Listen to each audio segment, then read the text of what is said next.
The 1970s were groovy, gritty, and unforgettable. Lava lamps lit our rooms, disco moved our feet, and life was one big roller rink of memories. From Tang in your lunchbox to cassette tapes in your glove box, it was a vibe like no other. Ready to remember? Let's dive into the magic of the 70s. If you were there, tell us your age and your most cherished memory in the comments below. Tang breakfast drink. Before energy drinks and protein shakes, we had Tang. It was the astronaut drink, the orange powder we stirred into water and felt like we were heading to space. It tasted sweet, artificial, and futuristic, and somehow every kid in the 70s thought it was the peak of nutrition. Shag carpets, thick, colorful shag carpets, covered our living rooms in bold oranges, browns, and greens. We sunk our toes into them while watching cartoons or lying on the floor during family game nights. Vacuuming them? A nightmare. But they made the house feel cozy, alive, like something out of a retro dream. Roller rinks. Friday nights meant disco lights, hand-holding, and spinning in circles at the roller rink. Pop songs echoed, and if you were lucky, your crush would skate past and smile. We didn't need phones. We had rented skates, neon socks, and memories we can still feel gliding through our minds today. Banana seat bicycles. Every kid wanted one, a banana seat bike with high-rise handlebars and flashy streamers. We pedaled like daredevils, racing through the neighborhood. Those seats weren't just longer, they were cooler. You felt unstoppable on two wheels, and for one golden summer, your bike was freedom itself. Pet rocks. Only in the 70s could a rock be a pet, and a bestseller. It came in a little box with straw and instructions. No barking, no mess, just a rock. It sounds silly now, but for a while it was a lesson in imagination and how simple joy used to be. Avon calling, the doorbell would ring, and there she was, Avon lady, catalog in hand, lipstick samples in tow.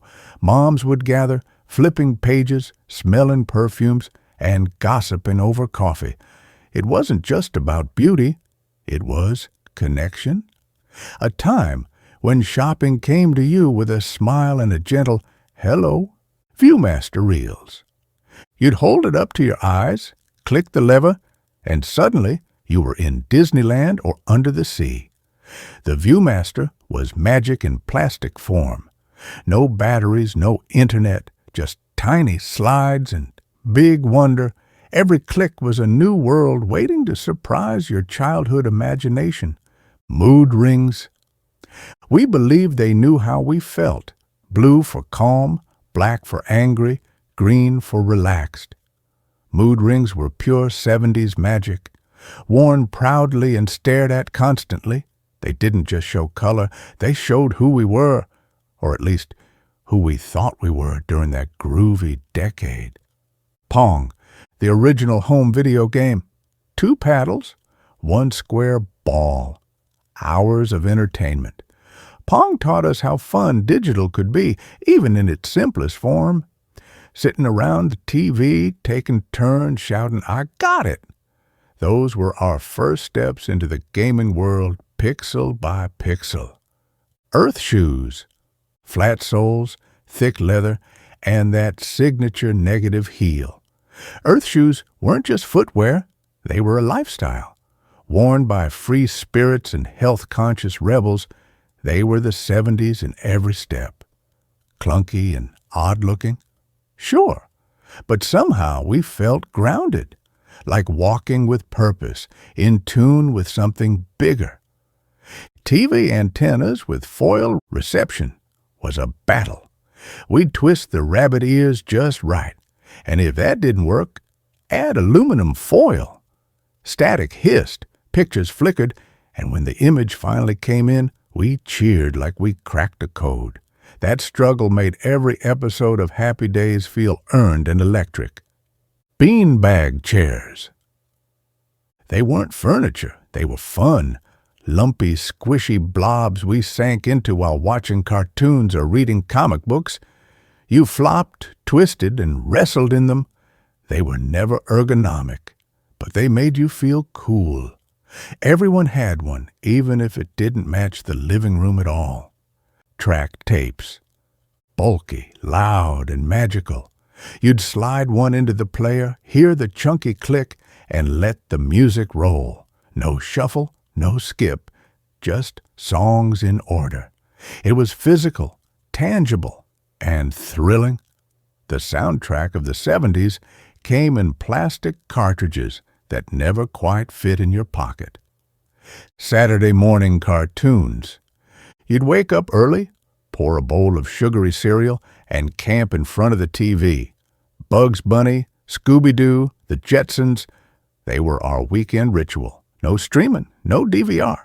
Miss it, and it was gone. That made it feel sacred, like a secret show just for us kid.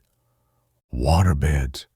Oh, the waterbed, equal parts luxury and disaster. Sloshing, bouncing, impossible to move.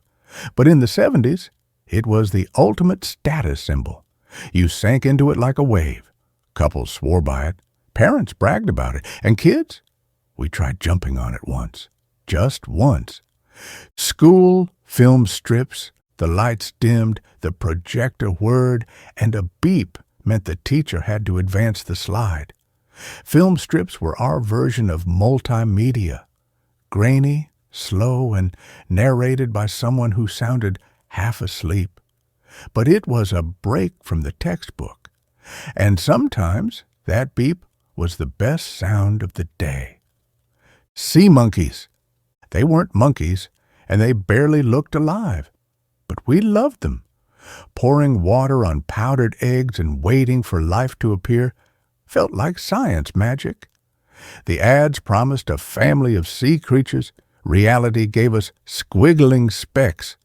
Still, we watched them, named them, and believed in wonder. Candy cigarettes. We mimicked grown-ups with candy sticks in our mouths, pretending to puff like movie stars. It sounds wild now, but back then, it felt like play. Chalky sugar, red tips, nothing harmful, just make-believe. A reflection of a time when the lines between innocent fun and adult cool blurred. Drive-in banks. You'd pull up, press a button, and send your deposit through a vacuum tube. The whoosh was the best part. Banks felt high-tech, polite, and local. The teller would smile from a little screen and maybe give your kid a lollipop. No apps, just a drive and a handshake. CB radios. Breaker 19. The CB radio craze swept across America like wildfire. Truckers had lingo, kids had fun, and everyone had a handle. Before texting and DMs, this was how you connected on the road. It wasn't just chatter, it was a whole culture crackling through static and across the highways. Tangled phone cords. Phones had cords. Long ones that stretched across the kitchen and always got tangled. You'd twist and twirl while talking, pacing in circles. Private calls meant dragging it into a closet and hoping no one picked up the other line. Simpler tech, but deeper conversations. Homemade Halloween costumes, no store-bought Marvel suits. We wore paper bags, foil hats, and whatever Mom could sew. Ghosts, hobos, robots made of boxes. We made do. It wasn't perfect, but it was personal. Every costume had a story, and every trick-or-treater had a flashlight and a pillowcase full of dreams. Keep on truckin'. Stickers. That long-legged cartoon guy was everywhere. Folders, cars, lunchboxes. Keep on truckin' wasn't just a phrase, it was a vibe. It captured the laid-back, keep-moving spirit of the 70s. We didn't overthink it. We just smiled and kept on trucking, even when life got weird. The smell of mimeograph paper tests and newsletters came in purple ink and smelled like heaven. Fresh off the mimeograph machine, we'd sniff the pages like addicts. It's a weird memory, but unmistakable. School, ink, and excitement wrapped into one faded, slightly damp piece of paper. Macrame everywhere, walls, plant holders, purses. Macrame took over homes. Moms tied knots for hours, creating intricate hanging art with nothing but rope and patience. It was earthy, bohemian, and totally 70s. Every knot was handmade, every piece felt personal, and it all smelled faintly like jute and effort. Metal lunchboxes. Let me tell you, your lunch wasn't cool unless it came in a metal box with Scooby-Doo or the Fonz on it. Inside, a peanut butter sandwich, maybe an apple, and a thermos full of warm milk. We traded Twinkies like they were gold. That box was our treasure chest. Vinyl record pops and hisses. Music had soul back then, not just in lyrics, but in sound. You dropped the needle and heard that soft pop and hiss before the song kicked in. That crackle meant something real was about to happen. It wasn't perfect. It was better. It was alive. Bell bottoms. You haven't lived until you've tried dancing in bell bottoms. Huge flares swishing with every step. We wore 'em high and proud, sometimes with platform shoes and wild patterns. They weren't just pants. They were a statement. And somehow we made 'em look cool. Well, we thought we did. Wood paneling everywhere, every basement, every den. It was like someone covered the walls in fake forest. Dark wood paneling made everything feel cozy and mysterious. We didn't question it. It was just home. Warm, a little tacky, but full of love and popcorn-scented movie nights on the couch. Drive-in movies with bug spray. We piled into the station wagon, windows down, radio dialed in. You could smell the popcorn and the off-bug spray, kids in pajamas, parents with lawn chairs, and that giant screen under the stars. It wasn't just a movie. It was a memory wrapped in night air and mosquito bites. The Sears Wish Book. Christmas didn't start until the Wish Book arrived. Hundreds of pages of toys, gadgets, and dreams. We'd circle things with crayons, dog-ear the pages, and hope Santa was paying attention. That catalog was magic. It turned every living room into a land of maybe someday. Polaroid cameras. Click, whir, shake, shake, shake. You didn't need to wait for film to develop. That picture slid out warm and gray, slowly revealing a birthday party, a goofy face, a moment frozen in time. We'd slap 'em in scrapbooks, write dates on the bottom. Instant memories, baby. Shrinky dinks. We drew wild designs on thin plastic, cut them out, and popped them in the oven, watching them curl and shrink through the glass. Fascinating. What started as a silly craft became fridge-worthy art. No tablets, no screens, just markers, heat, and wonder. Typing class on clunky typewriters. You want to talk about learning patience? We typed on machines that clacked and jammed if you went too fast. Mistakes meant white out or starting over. But that rhythmic sound, clack, clack, ding, it's burned into my memory. That's how we learned to write, with rhythm and restraint. Toy store aisles of joy. We didn't have online shopping. We had aisles, glorious, squeaky tiled aisles of action figures, board games, and dolls staring back with promise. Walking into a toy store was like stepping into a dream. You didn't need a list. You just needed time. And maybe a very convincing please for Mom. Watching the Apollo missions, When we saw a rocket launch, we held our breath. On TV, black and white fuzz turned to fire and history. We gathered as families to watch men walk on the moon. It wasn't background noise. It was the moment. And for a second, we all felt infinite. Catalog shopping by mail. You'd fill out a tiny form, mail it with a check, and wait weeks. No tracking, no next day delivery, just patience and hope. When that box finally arrived, pure joy. Whether it was a sweater or a toy, it felt like opening a gift from yourself. Big hair and Aquanet. The higher the hair, the closer to heaven, they said. Girls teased it, sprayed it stiff, and held it like sculpture. That smell, Aquanet, could knock you back, but it meant a date night or dance was near. Big hair, big dreams, big cans of hairspray. Gritty city streets with character. Cities weren't polished back then. They had grit, graffiti, and a rhythm you felt in your chest. Corner stores, boom boxes, and taxi horns. You'd grab a pretzel from a cart and weave through real stories happening all around you. Every block had soul. Every building had secrets. Bozo, the clown on TV, that man in the red hair and giant shoes, he was a morning hero.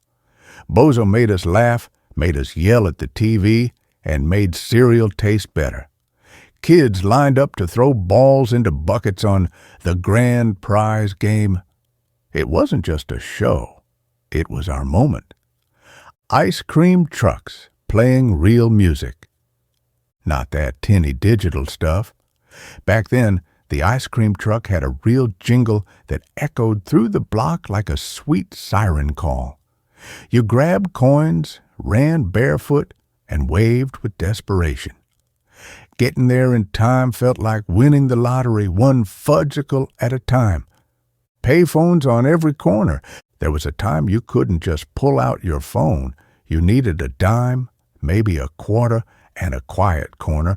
Payphones were lifelines. You called home, called dates, called for help. They were dirty, loud, and inconvenient. But boy, they felt important. Homemade Jell-O salads. You haven't lived until you've seen olives and cottage cheese suspended in lime Jell-O. Sounds awful, right? But it was a staple. Aunt Margie brought it to every potluck, proud as can be. And somehow we ate it, or at least we pretended to, for her. Matchbox and Hot Wheels races, we light up cars, built insane tracks, and raced with the intensity of the Indy 500. Your favorite car had a name, a personality, maybe even a bite mark. We didn't need controllers. We had gravity and imagination. Those little metal cars went everywhere we did. Sitting in the way back of the station wagon. You didn't buckle up, you bounced. Facing backwards in the way back seat, waving to drivers, making faces. Road trips felt like adventures, and your siblings were your crew. No tablets, no Wi-Fi, just car games, spilled snacks, and counting cows out the window, and maybe a few barf bags. 45 RPM records and spindle inserts, one song on each side. That was all you needed. You'd slide a yellow plastic insert into the middle of a 45, line up the needle, and let it spin. You listened all the way through. No skipping. Just music that mattered, played loud on speakers as big as your dog. Smokey Bear PSAs, only you can prevent forest fires. That deep voice stuck with us. Smokey wasn't just a mascot. He was a reminder. You'd see his signs at campgrounds and commercials between cartoons. He taught us responsibility before we even knew what the word meant. Scratch and sniff stickers.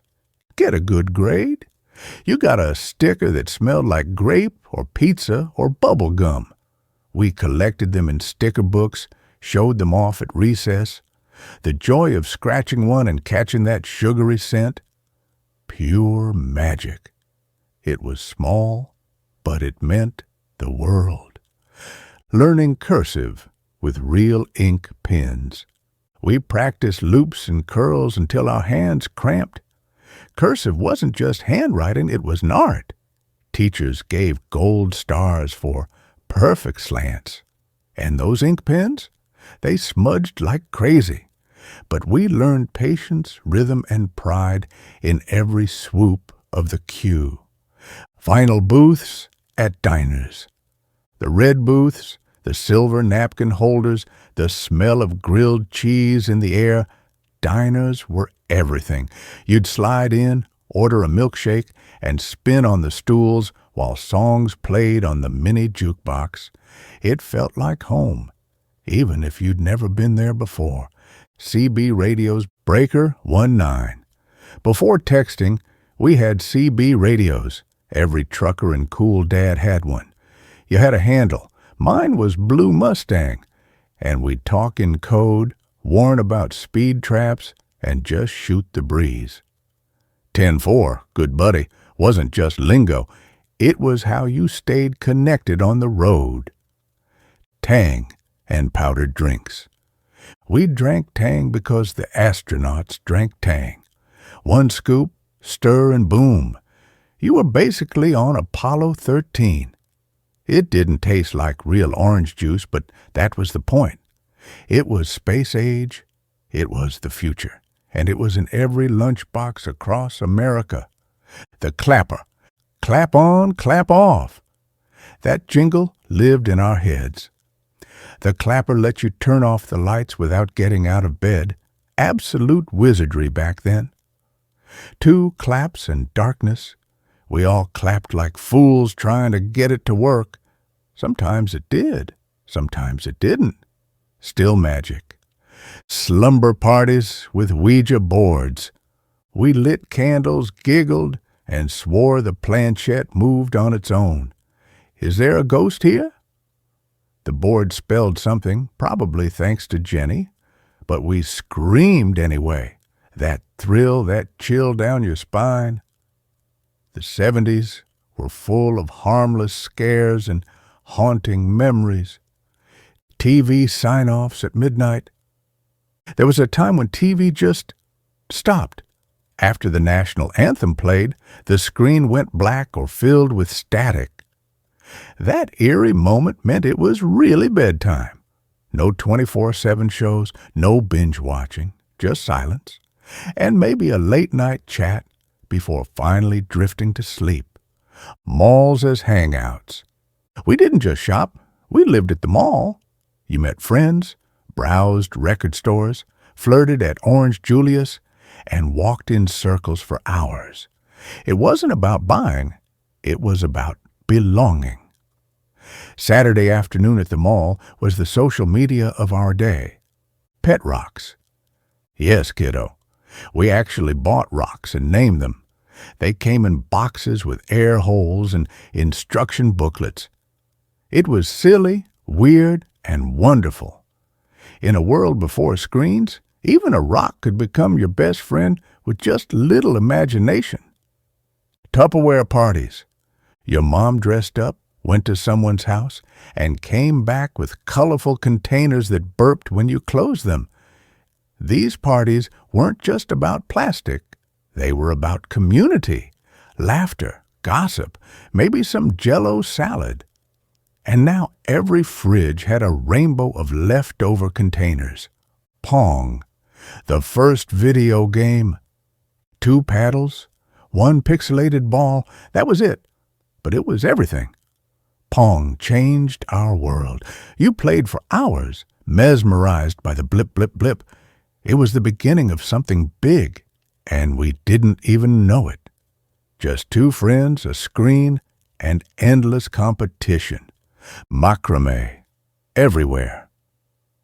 If it could be tied in knots, we hung it. Plant holders, wall art, even vests. Macrame was everywhere in the 70s.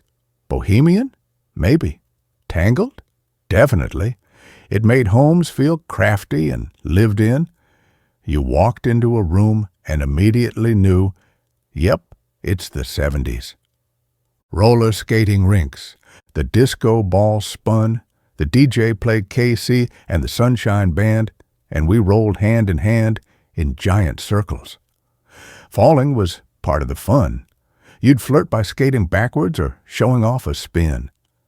Friday night at the rink? That was our version of a first date. Mood rings. We wore them like they could read our souls. The color changed. Blue for calm, black for angry or cold hands. We believed them like they were magic. You'd check it every 5 minutes asking, what does it say now? A little ring, a lot of feelings. Smoking indoors. It's hard to believe now, but people smoked everywhere. Restaurants, planes, even hospitals. Ashtrays on every table. The smell stuck to everything, but nobody thought twice. It was just the way it was. Looking back, it's wild. But back then, that cloud was part of the wallpaper. Freedom to roam. We left the house in the morning and came back at dark. No cell phones, just a bike, $1, and the whole neighborhood to explore. Parents trusted us. We trusted each other. We got dirty, scraped knees, and stories we'd tell for life. Learning from Schoolhouse Rock. Saturday mornings weren't just cartoons. They were lessons in disguise. Conjunction Junction and I'm Just a Bill taught us grammar and government while we munched cereal. We didn't even realize we were learning. Catchy, colorful, and unforgettable. It was the best kind of brainwashing. Fuzzy toilet covers. For some reason, every bathroom had a fuzzy seat cover, often in avocado green or mustard yellow. It didn't make sense, just got dirty and made the seat fall. But it was cozy, a bathroom fashion statement. You laughed, but you remember. Shrugging at safety, no helmets on bikes, no seat belts in cars. We rode in pickup beds and stood up in the back seat. It sounds reckless now, but it was normal. We survived with bumps, bruises, and big grins. Life was risky, but oh so free. Electric football games. That little vibrating metal field, players spinning wildly in all directions, nobody really played it right. But we loved it. Set it up, flip the switch, and watch chaos unfold. It wasn't about strategy. It was about laughter, noise, and yelling, touchdown, whether it made sense or not. Collecting patches and iron-ons, your jeans and jackets told your story. We ironed on smiley faces, band logos, peace signs, anything that showed who we were. Patches from summer camp, roller disco, or school clubs. Your outfit was your scrapbook, and every patch had a tale behind it. Knowing your mailman's name. We waved to Mr. Jennings every morning. He smiled, gave a little nod, and sometimes a peppermint. He knew your dog, your birthday, your parents' names. The mail wasn't just bills and catalogs. It was a little daily ritual. A hello, a handshake, a reminder that someone noticed you. Sideburns and mustaches. Facial hair wasn't just style, it was identity. Big, bushy sideburns, thick stashes. Every man had something. Dad would stroke his mustache while reading the paper like it held wisdom. They were wild, they were proud, and they were definitely 1970s. Hand me down. Everything. You wore your brother's jeans, your cousin's jacket, and your neighbor's boots. Clothes came with stories, rips were patched, nothing was wasted.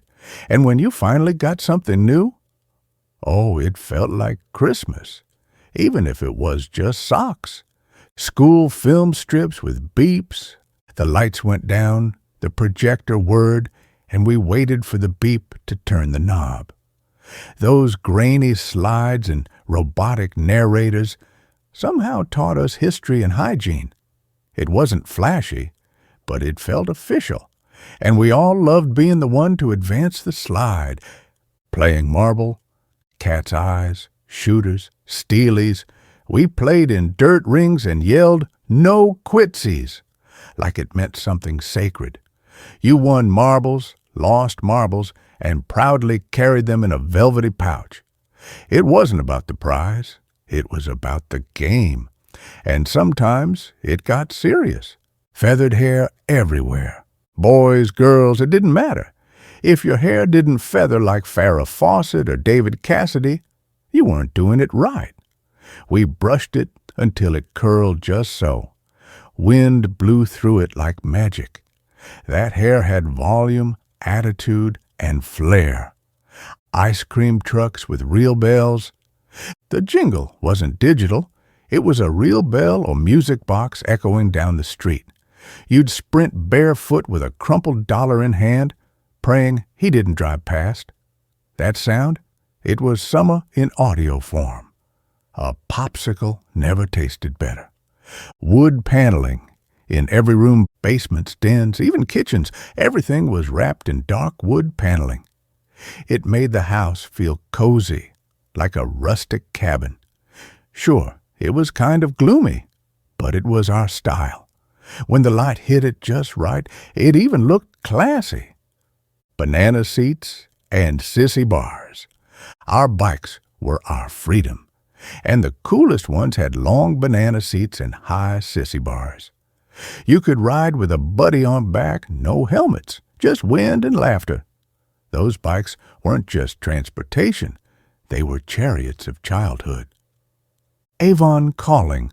The doorbell rang, and it was a woman with a briefcase full of lipstick, perfume, and little hand lotions. Moms invited her in, had coffee, and picked out something pretty. It was less about makeup, more about connecting.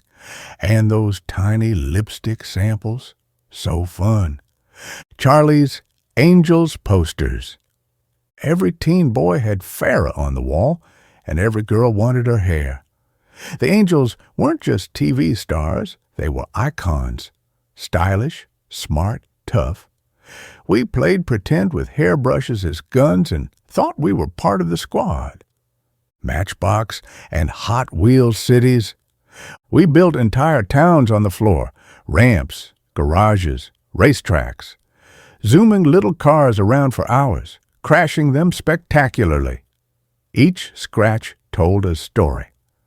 And when we weren't playing, we lined them up on our shelves like trophies. Shag carpet. So thick you lost things in it. Bright orange, avocado green, gold, you name it. We sunk into it, rolled on it, dropped coins, and never found them again. Vacuuming, it was a full-body workout. But barefoot on shag, that was heaven. Dime stores on every corner, Woolworths, Ben Franklin, Kresge. You could buy anything. Candy, comic books, toys, sewing kits. And you didn't need much more than $1. The smell of popcorn and vinyl lunchboxes lingers in my memory like an old friend. Keep on trucking. Decals. That big-footed strut was everywhere, on T-shirts, stickers, notebooks. It captured the laid-back spirit of the decade. A little rebellious, a lot groovy. We didn't quite know what it meant, but we loved it anyway.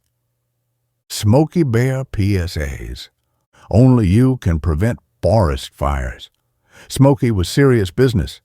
His voice was calm, his hat official, and his stare straight into your soul. He made you care. You didn't litter or play with matches after seeing Smokey. He meant it. Bathtub time with Mr. Bubble. Those bright pink bubbles and goofy grinning box made bath time a party. We'd blow foam beards, pretend to be old sailors, and come out squeaky clean. Mr. Bubble wasn't just soap. He was a friend in fizzy disguise. Typing class on real typewriters, that clack, clack, ding filled the room. You learned to keep your pinkies strong and your back straight. Mistakes meant starting over, not backspacing. There was pride in a perfect page, and oh, that satisfying bell at the end of each line. The Sears Wish Book, thick as a phone book and more magical than a fairy tale. Every kid circled what they wanted for Christmas, sometimes entire pages. It wasn't just a catalog. It was hope, dreams, and hours of window shopping from the couch. Getting film developed. You dropped off a roll, waited a week, and hoped for the best. No retakes, no previews, just surprise. Flipping through glossy prints at the counter was pure joy. And those double prints? Always traded like treasure. Watching the gas crisis unfold, cars lined up for blocks, odd even days to fill up, and angry headlines everywhere. Even as kids, we felt the tension. It wasn't just about gas. It was about the world changing. The 70s weren't always easy, but they sure taught us grit. Learning to juggle with clackers. 2 acrylic balls on strings clacking so loud you could hear them down the street. We smacked our knuckles raw, learning the trick. Dangerous? Oh yes. Fun? Absolutely. They were banned from schools, but not from backyards. Stretch Armstrong, that weird gel-filled action figure who stretched halfway across the room before snapping back. We tried to break him. Everyone did. But he just kept bouncing back. He wasn't just a toy, he was a challenge. Disposable flash cubes, snap. Population smoke. Those little cubes lit up a birthday cake or school play with a dramatic flash. You'd twist to the next bulb, hoping it didn't misfire. And every photo? Bathed in warm, nostalgic glow. Record store headphones. You stood at the listening station, giant headphones on your ears, flipping through vinyl with reverence. You weren't just browsing, you were discovering your sound. And when the needle dropped, that was your moment. Homemade Halloween costumes. No plastic suits from big box stores. Your mom made yours. Maybe a ghost, a hobo, or a robot with a cardboard box and tinfoil. It wasn't perfect, but it was yours. And you wore it like royalty, decorating with beaded curtains. A doorway wasn't just a doorway, it was a vibe. Beaded curtains clicked and swayed as you passed through, like entering a secret world. They didn't block noise or air, just added magic. Road trips without GPS. We had paper maps, a cooler full of sandwiches, and maybe a Rand McNally in the glove box. Dad missed turns, Mom navigated, and we got lost and laughed together. Getting there wasn't the point. It was the ride. Being hypnotized by lava lamps, you'd sit in the dark watching those blobs float and melt, float and melt. Hours could pass. It was like staring into a warm, groovy dream. Every home had one. We didn't understand them, but they understood us. Playing telephone at parties. You'd whisper a sentence around the circle and crack up when it came back completely wrong.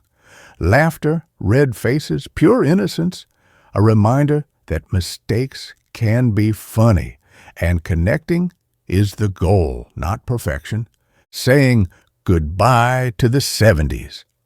As disco faded and the Reagan years loomed, we tucked away our pet rocks, feathered our hair one last time, and stepped into a new decade.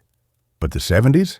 They stayed in our hearts, forever warm, weird, wild, and wonderfully unforgettable.